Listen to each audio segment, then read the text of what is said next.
Bienvenue sur ce nouvel épisode de Nos 2 centimes sur la série de l'énéagramme. Aujourd'hui, on va faire un épisode J'aime pas l'énéagramme où Benjamin, Sophie, c'est-à-dire moi-même et Emma, on parle de pourquoi on n'aime pas l'énéagramme. Cet épisode, on le fait parce que c'est important l'effet de nuance. Enfin, moi, j'aime l'énéagramme, mais il y a des trucs qui me dérangent et donc je voulais faire un épisode pour apporter de la nuance.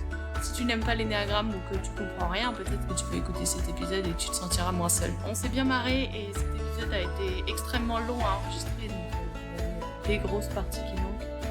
Mais je pense que c'est mieux d'avoir enlevé certaines parties. Donc voilà, je vous souhaite un bon épisode.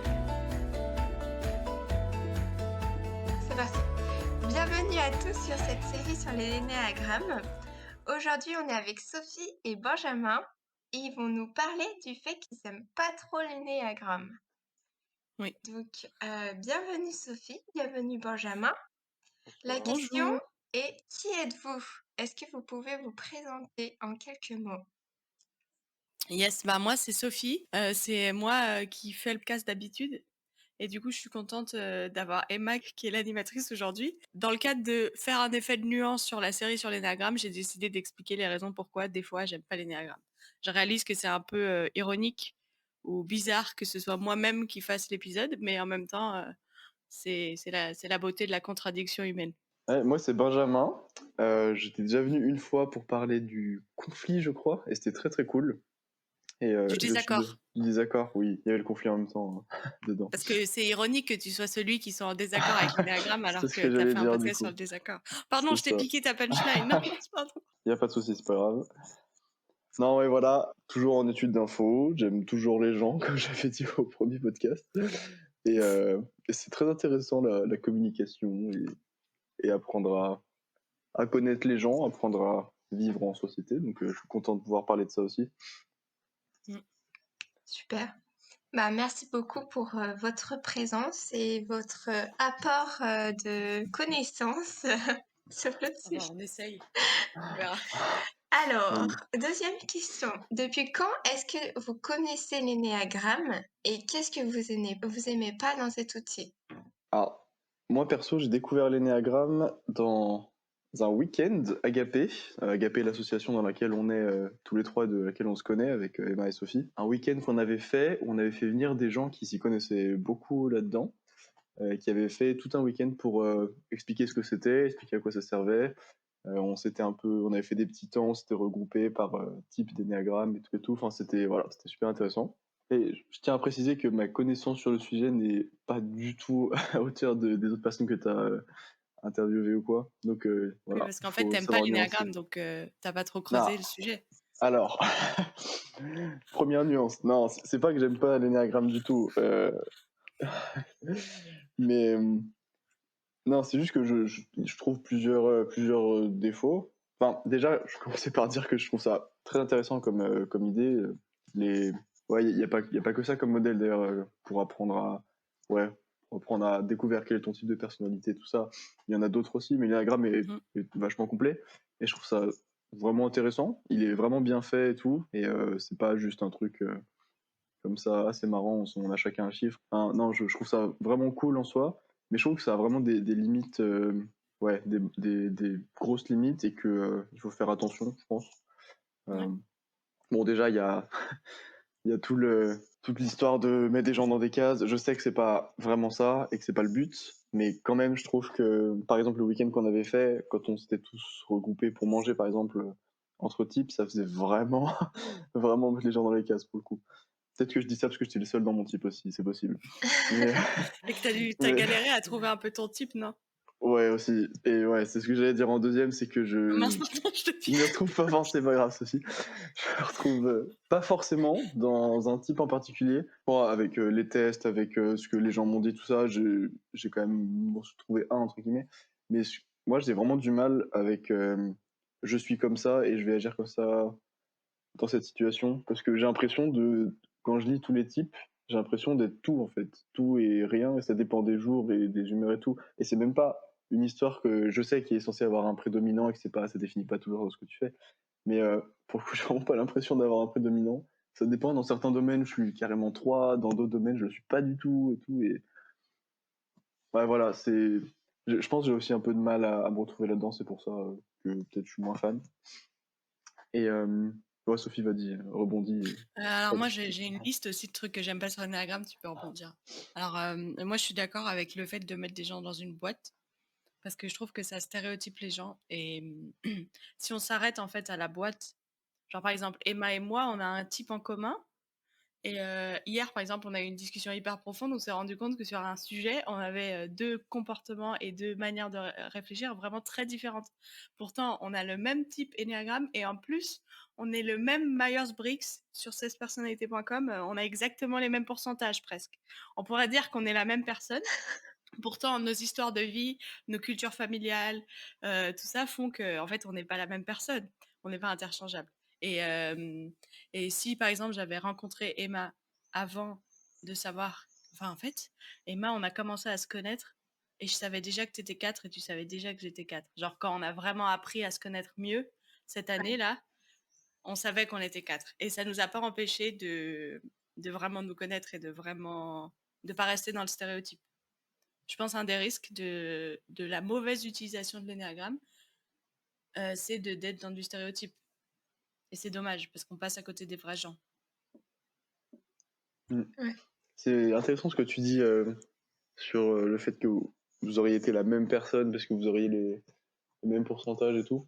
Parce que c'est exactement ce que j'avais écrit en troisième point. Je trouve que l'humain, c'est une machine formidable. Enfin, c'est pas qu'une machine, mais je veux dire, c'est un organisme vraiment tellement complexe que on est capable de faire des choix qui sont complètement pas logiques du tout, alors que c'est pas forcément le cas des animaux ou quoi. Si on est dans le désert, qu'on meurt de faim et qu'il y a de la nourriture devant nous, un humain il peut choisir de pas manger et de se laisser mourir ou d'attendre. Alors qu'un animal il va se jeter dessus. Et c'est ce que je trouve ouf. Je sais que pour l'instant ça paraît complètement rien à voir, mais t'inquiète pas, j'y venir. Ce que je trouve ouf, c'est que même si on a une culture comme ça, que on est ce type-là, on peut choisir d'agir pas du tout de cette manière-là. Et c'est ce que je trouve qui est trop bien dans l'humain, quoi. Et j'ai un peu du mal, moi, c'est la chose qui me refroidit le plus, avec le j'agis comme ça parce que je suis comme ça, Ouais. tu vois. Ouais. Et notamment, dans l'énéagramme, il y a une partie, je sais plus comment c'est exactement, mais son défaut, je sais pas, Ouais. comment ça s'appelle ça problème déjà? principal ou le Ouais, le péché problème principal.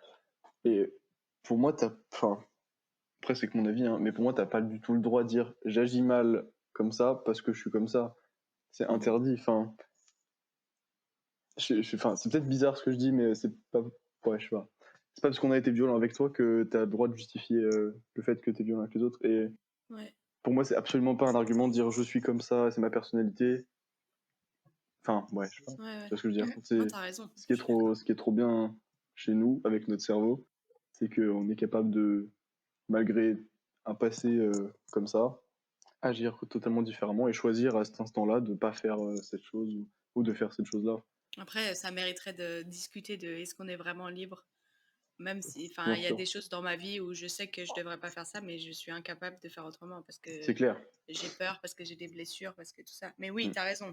On peut pas du tout justifier les comportements mauvais, toxiques. Je suis d'accord, c'est un des points. Excuser des mauvais comportements. Je suis d'accord. Tu peux pas faire ça, c'est clair. T'as raison. Ouais. Emma, tu Ouais. penses quoi de ce qu'on dit? Je suis totalement d'accord sur le fait que ouais, l'énéagramme n'excuse pas notre comportement et c'est pas parce qu'on agit. Enfin, c'est pas parce qu'on est. C'est pas parce que je suis 4 que je peux me permettre de piquer des crises d'émotionnel tout le temps en me disant oh, mais c'est pas grave, c'est parce que je suis 4. Acceptez-moi comme je C'est clair. suis. Enfin, Ouais. ça peut expliquer. Enfin, l'énéagramme, c'est bien parce que moi, en tout cas, ça m'a permis de me dire ah ouais, d'accord, en fait, oui, c'est ça, ça m'a mis des mots sur des choses dont j'arrivais pas à toucher du doigt. Et Mm. donc, ça m'a aidé à comprendre, Mm. mais c'est pas une excuse. C'est juste que grâce à ça, ça m'a permis Ouais. de croître sur des fondations, quoi, parce qu'il y avait des mots. Mais ouais, voilà. Ouais. Ok. Alors moi, j'ai pas fini, hein, j'ai encore des choses que j'aime pas dans l'outil. Vas-y, Alors, Sophie. moi, j'ai dit que j'aime pas connaître le type des gens avant de connaître personne. Bon, Emma, par exemple, je connais bien le type 4 parce que j'en suis, donc ça m'a pas dérangé. Mais il y a d'autres gens où quand j'entends parler de leur type et après j'apprends à connaître les gens, en fait, je vais voir tout leur comportement avec le biais de ce que je sais sur leur type. Et on parlait dans l'épisode sur le désaccord, je crois, du biais de confirmation, n'est-ce pas, Benjamin? Ah ouais. Et pour moi, en fait, c'est ça, je veux dire, tu vas confirmer ce que tu vas voir avec l'idée que tu t'es fait de la personne dans ta tête. Et je trouve que du coup, on est vraiment, enfin, c'est peut-être juste mon problème à moi, c'est peut-être pas global, mais je trouve que moi, une des phrases on en parlait on en parle ou on en parlait, je sais pas quand l'épisode des 4 va sortir, mais dans l'épisode des 4, il y a Jérémy qui a dit la phrase c'est tellement un truc de 4 ce que tu dis, ou t'as tellement l'air d'une 4. Et, et on a débriefé sur ça, mais en fait, enfermer la personne, c'est peut-être un truc de 4 de trouver ça insupportable, mais enfermer la personne Non, Sophie, dans son tu es une type. personne complète. Tu n'es pas Voilà, définie par un exactement. chiffre. Je suis une personne Ouais. complexe, complète, mais je pense que dire c'est tellement un truc de 4, c'est nier l'individualité, la complexité de la personne. Et moi, je trouve ça dangereux et triste, et réduire la personne à un type et donc être en mode ton comportement il est prévisible parce que t'es tellement comme ça et tu pourrais pas agir autrement parce que t'es enfermé dans qui tu es, ça me perturbe. Ouais, c'est ouf. Et ouais, c'est carrément ça. Et même, j'ai l'impression, je sais pas si vous avez déjà fait ça, c'est un peu bizarre à dire, mais observer quelqu'un pendant genre, je sais pas, 5 minutes parce que tu trouves des manies drôles ou je sais pas quoi.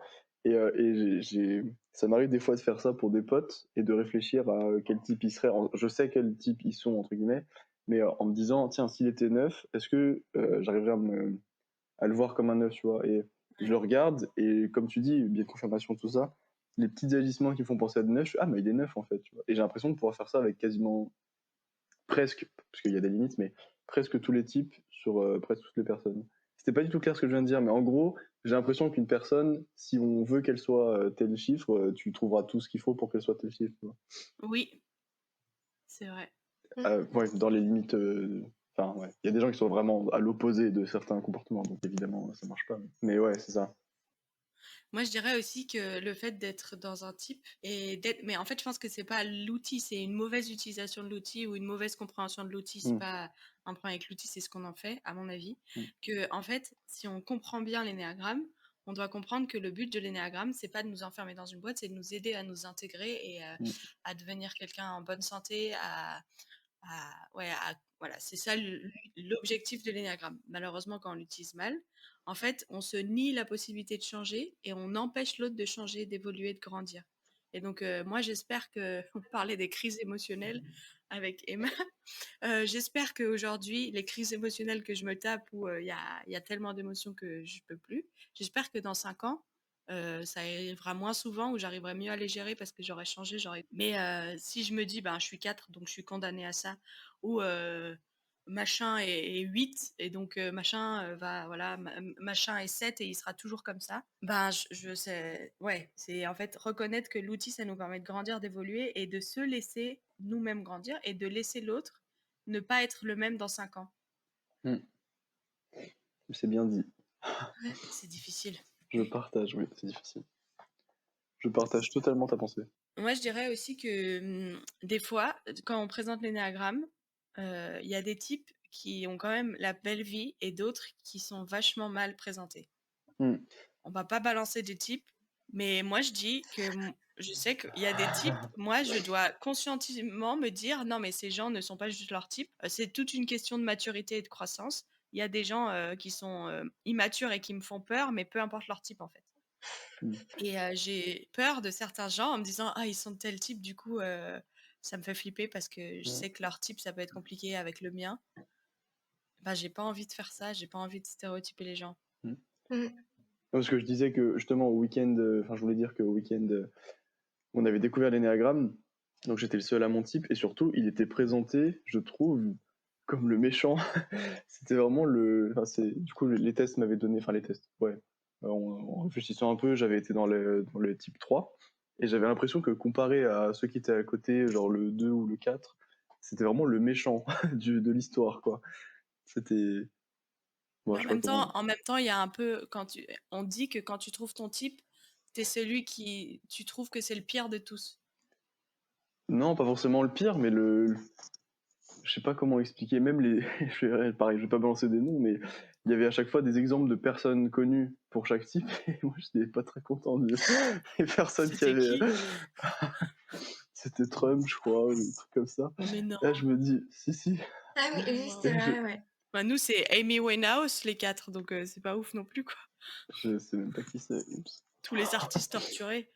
Ah, yes. Mais oui, c'est vrai. En fait, c'est super dur selon les expériences, parce qu'on va projeter des comportements de gens qu'on connaît dans nos vies sur tel type quand on le présente, je pense. Mm. Et du coup, si on a eu une mauvaise expérience avec tel type, on va peut-être exagérer, ouais. C'est pas facile. Mais tu vois, à côté de ça, t'avais le 2, où, bah pareil, il y avait beaucoup de 9, beaucoup de 2. J'ai l'impression que le 9 et les 2, c'est les gentils, quoi. Enfin, alors, comme c'était présenté, c'est pas le but de l'énéagramme, je sais, et le but, c'est pas de, de dénoncer des choses qui ont été balancer mal des dites types. ou quoi, ou balancer des types, exactement. Mais ouais, faire attention à la façon dont c'est présenté, parce que si le but, c'est juste d'apprendre à mieux se connaître et de découvrir sa personnalité, il devrait pas y avoir de méchants ou de gentils ou d'histoires comme ça, quoi. Oui. Mhm. Ça, Ouais. c'est vrai. Tout le monde, il est méchant. Et tout le monde, il est gentil en même temps. Exactement. Donc, moi, j'ai encore un truc à dire, c'est que en tant que chrétienne, des fois, on traite l'énéagramme d'une manière qui me choque parmi les chrétiens et peut-être aussi parmi les gens qui sont pas chrétiens. Mais la dernière fois, j'ai trouvé un post sur Insta qui parlait des signes astrologiques. Et en fait, c'était exactement le même type de post blague, les mêmes, genre, oh, t'es tellement un sagittaire ou oh, t'es tellement un poisson, ce que les sagittaires font et tout, où on peut aussi l'appliquer à l'énéagramme. Mm. C'est tellement un truc de 9, c'est tellement un truc de 4, tout ça. Mm. Et en fait, ça m'a un peu. Ça m'a fait réfléchir et j'en discutais avec une amie aussi qui me disait que, ouais, des fois, elle voit des gens qui en parlent ouais, de manière très stéréotypée et très. Et en même temps, c'est très drôle. Il y a des moments, Mm. enfin, moi, je m'amuse beaucoup sur cette série pour interviewer les gens de l'énéagramme parce qu'il y a des gens qui disent des choses ou qui ont un comportement dans les interviews qui ressemble vraiment aux descriptions stéréotypées de leur type. Donc, je comprends la tendance à vouloir faire ça, mais en même temps, je pense qu'il faut faire vraiment gaffe et en même temps, c'est très drôle. Mm. Donc, tout est une question de nuance. C'est clair. Mhm. Ouais. Non, c'est clair, c'est vrai que ça m'avait quand même fait beaucoup rire d'être tout seul à cette table en train de manger. Quand tout le monde était regroupé. Non, je rigole. En vrai, si, c'est drôle. Surtout, je pense que vous qui êtes 4, vous devez prendre cher un peu.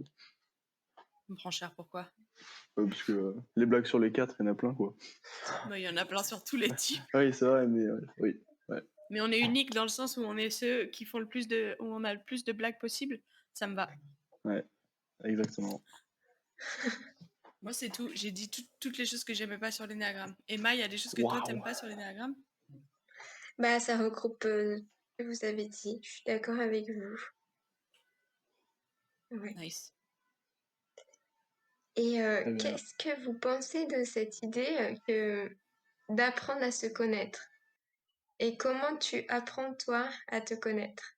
Bah, moi, j'aime beaucoup l'idée d'apprendre à mieux me connaître. Il y a beaucoup de fois dans ma vie où je fais des trucs, je sais pas pourquoi je les fais, je me comprends pas moi-même, je comprends pas c'est quoi mon problème. Et donc, le fait d'apprendre à mieux me connaître, et notamment ce que l'énéagramme, enfin, les choses que l'énéagramme m'a aidé à comprendre sur moi, et aussi toutes mes lectures, la thérapie, les discussions avec mes amis, tout ça, les situations compliquées de la vie, ça m'aide à mieux me connaître, à mieux, en fait, à voir mes zones d'ombre et mes angles morts. C'est assez incroyable de dire, en fait, là, avant, il y a 5 ans, j'aurais pas compris pourquoi je fais ça, pourquoi à ce moment-là je panique, pourquoi à ce moment-là je suis méchante, tout ça. Aujourd'hui, je le comprends, donc je peux agir à la racine, et ça, c'est assez libérateur, je dirais. Mmh. Ouais. Ouais, je vois. Moi, ça me fait pas forcément trop ça. Ouais. Parce que j'arrive pas forcément à me retrouver dans un type et que. Ou plutôt, j'arrive à me retrouver dans tous, mais du coup, ça rend les choses plus compliquées. Apprendre à se connaître, c'est très important. Parce que ça permet de mieux se comporter avec les autres, évidemment. Ouais. Comment tu apprends à mieux te connaître? J'avoue que j'ai vachement réfléchi à ça. J'ai pas trouvé. Je sais pas. J'ai pas de. J'avais envie de répondre, bah je vis quoi. Je discute avec des gens, je pose des questions de temps en temps à des amis proches sur est-ce que ce comportement, enfin je sais pas, Mmh. Ouais. comment j'ai réagi à ce moment-là, est-ce que je fais souvent ça ou quoi, mais pas forcément plus que ça quoi. Ouais. Mais ouais, c'est compliqué d'apprendre à se connaître en fait, quand on y pense. Ça, c'est vrai. Est-ce qu'on assume de mieux se connaître? C'est aussi une des questions. Est-ce qu'on a peur de ce qu'on va trouver quand on creusera vraiment au fond de nous? Il y a des trucs un peu terrifiants qui sont dans nos dedans. Mm. Enfin, moi, je trouve. Ouais. Tout le travail d'apprendre à se connaître, c'est aussi faire confiance que ce qu'on va trouver au fond de nous, en fait, c'est pas si terrifiant. C'est moche, mais c'est pas si terrifiant. Et moi, en tant que chrétienne, plus j'apprends à connaître Jésus et plus j'ai confiance que Jésus, il aime toute ma partie de moi-même, même les zones que moi je ne connais pas encore et qui sont vraiment moches. Et les choses belles aussi, je veux dire. Mais plus je me dis, ah, mais en fait, il aime tout entièrement. Il sait ce qu'il y a tout parfaitement en moi. Plus ben, ça me donne du courage et aussi de la force pour affronter les zones d'ombre. Mm. C'est beau. Ouais.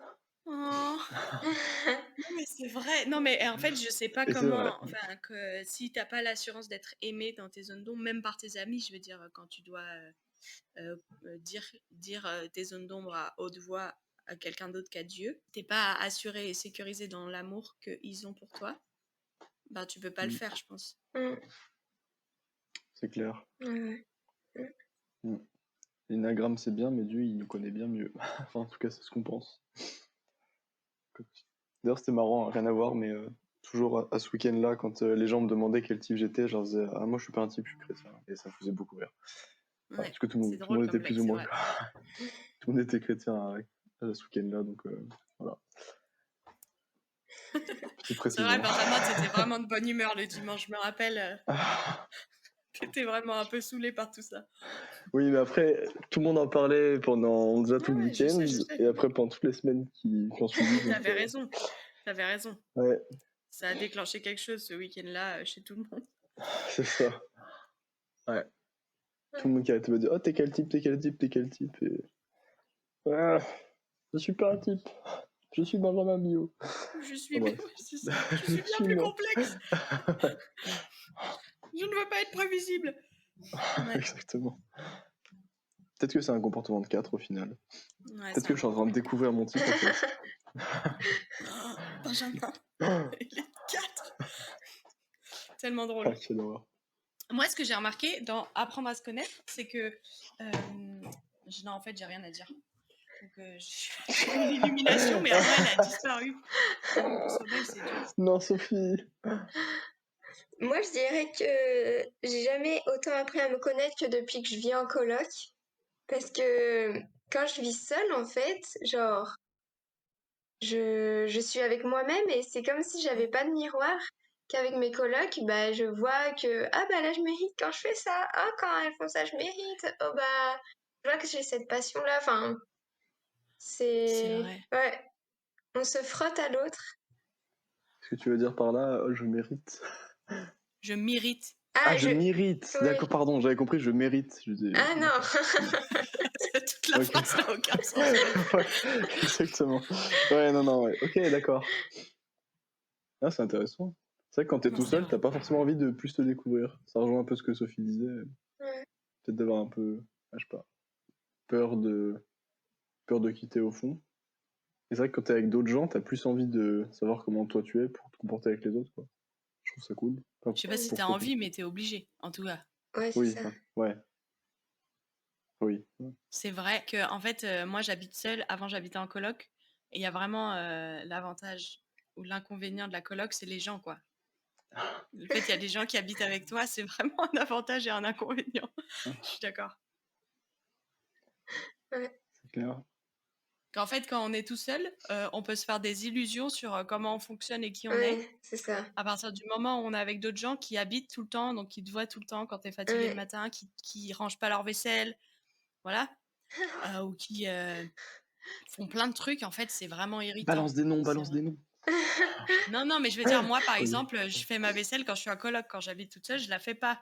Parce que quand je suis en coloc, je veux pas être un poids pour les gens qui sont. Mm. Voilà, il y a plein de choses qui sont mises en lumière quand tu habites avec des gens. C'est T'as des vrai. responsabilités en plus, c'est sûr. Ouais. Tu vis pas que pour toi-même. C'est vrai, ça, la Waouh, c'est coloc, beau. le mariage, la coloc, le fait d'habiter avec quelqu'un, ça. T'es Ouais. responsable de quelqu'un d'autre, quoi. Tes agissements vont impacter directement la vie de quelqu'un à côté. C'est vrai. Waouh.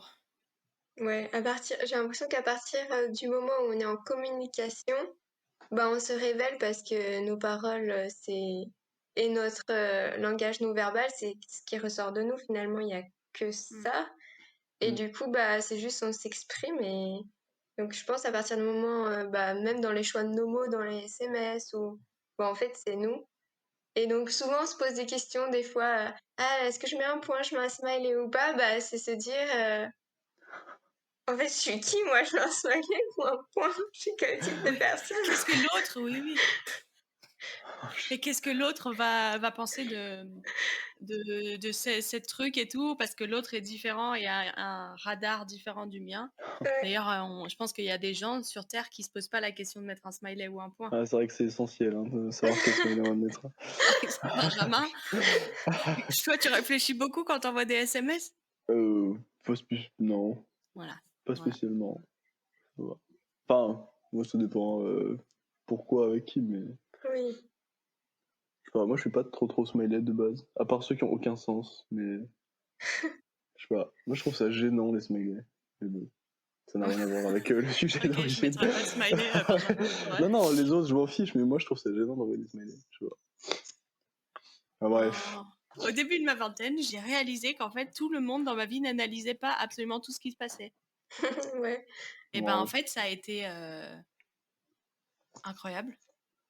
Non, mais en 20 ans de vie, j'avais pas compris que tout le monde était différent de moi et ne fonctionnait pas de la même manière. Et donc, je pouvais pas m'attendre à ce que les gens.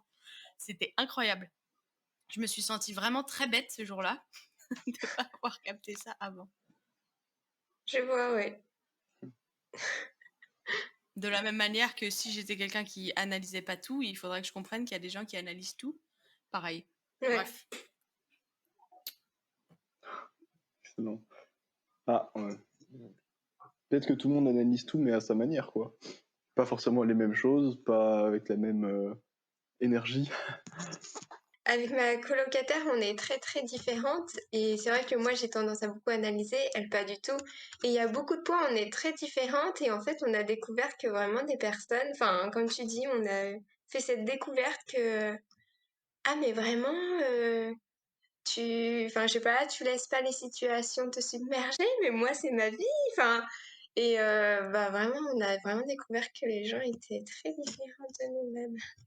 Et comment vous avez découvert ça? En discutant, en communiquant. Ouais. Et qu'est-ce que vous faites quand vous comprenez pas les autres? Je discute, je pose des questions. Pourquoi t'as agi comme ça? De manière systématique? Franchement, oui. J'aime bien savoir ce que les autres pensent, font. Enfin, surtout les personnes proches, que ce soit mes colocs, mes amis, ma famille. J'aime pas être dans le... ne pas savoir si... J'allais dire s'ils vont bien ou pas, mais c'est pas vraiment ça. C'est dans quel état ils sont actuellement. Est-ce que j'ai fait quelque chose qui les a blessés? Est-ce que quelqu'un a fait quelque chose qui les a blessés? Est-ce qu'ils sont comme ça aujourd'hui parce que machin? Je sais pas, non, j'avais posé beaucoup de questions à mon entourage de ça. Ça m'intéresse de savoir comment vont les gens, dans quel état ils sont, dans quelle étagère, lol. Wow. T'as fait une deuxième blague. Dans quelle étagère? J'espère que ce sera coupé. Non, mais c'est une phrase Bah, non. complète. En fait, je l'ai mal placée, mais normalement, c'est qui suis-je, où vais-je, dans quelle étagère, c'est dans quel état je erre. Tu vois. Ah ouais. Errer, le verbe errer. Et mon père, il disait ça tout le temps et ça me faisait rire. Bref. C'est bon, ça ne sera pas coupé au montage, sachez. Ah non. Très bien, j'assume.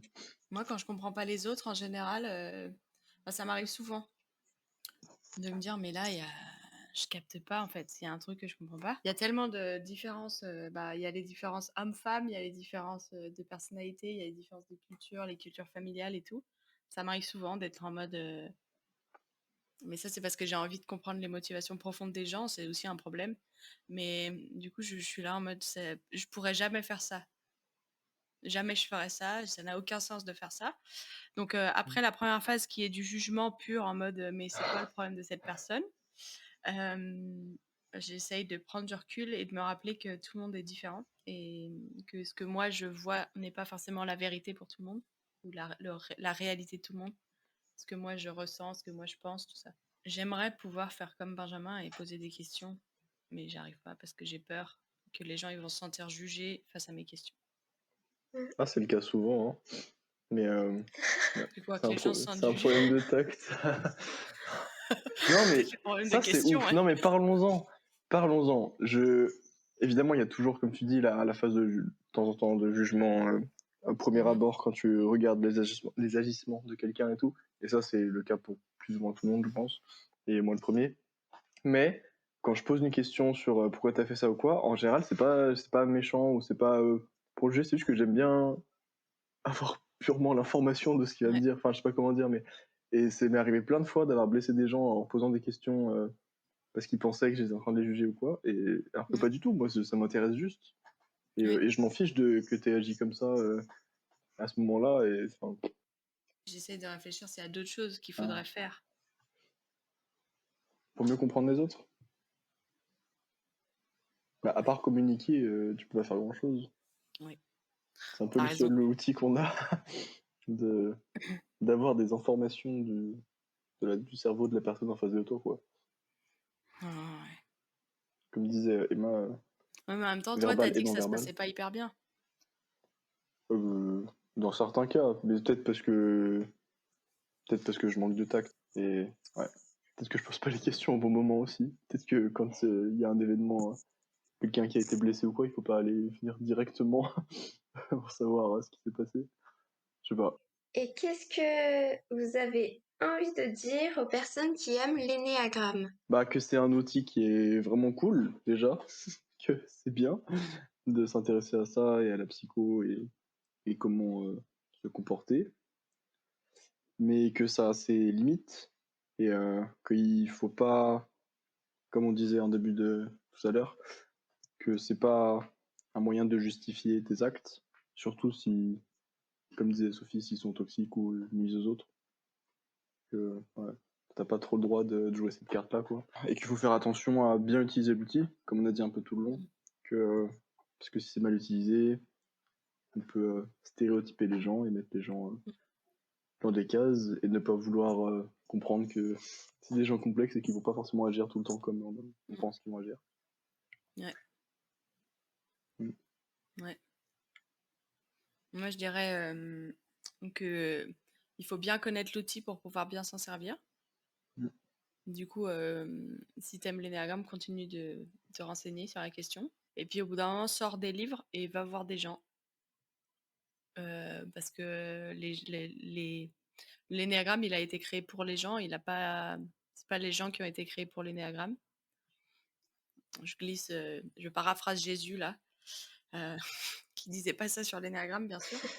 Mais, mais que, en fait, le type, il existe parce qu'il y a des gens de ce type qui existent. Et donc, les gens de ce type, c'est eux qui créent le type. Et donc, c'est en fait les gens qui sont plus importants que leur type. Je pense que c'est vraiment un outil qui peut aider, mais vraiment profondément dans les équipes de travail, dans les relations, dans les Mm. familles, dans les couples, dans les amitiés.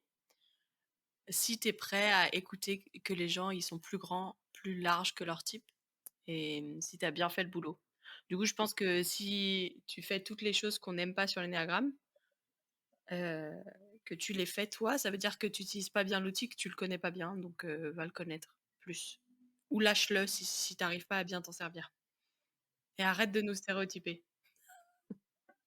Non, je suis trop d'accord sur l'utilisation de ça au travail. Parce que pour le coup, au travail, tu montres pas toute ta personnalité, tu montres qu'une certaine partie, en général. Et là, ça peut vraiment être utile. Pour moi, ça a du sens, tu vois, d'utiliser ce genre d'outil au travail. Il faut faire attention avec cet outil, avec les personnes que tu connais très bien, parce que tu connais plein de choses d'elles, qu'elles sont plus complexes, comme tu dis, qu'un type. Mais par contre, ouais, au travail ou dans les contextes où t'es pas amené à connaître vraiment les gens, juste certains aspects de leur personnalité, certains aspects de eux-mêmes, parce que c'est le boulot et tout ça, là, ça a vraiment du sens. C'est moins dérangeant de mettre quelqu'un dans une case parce que tu sais que tu la connais pas pleinement. Et tu sais que juste, tu travailles avec elle dans, je sais pas, dans la communication et Et tu sais qu'elle réagit comme ça en général dans ce genre de situation, donc tu la définis entre guillemets comme ça, mais pas elle-même, pas la personne entière, mais la personne que tu Ouais. connais du travail, quoi. Ouais. Le collègue qui Oui, est c'est en vrai. elle.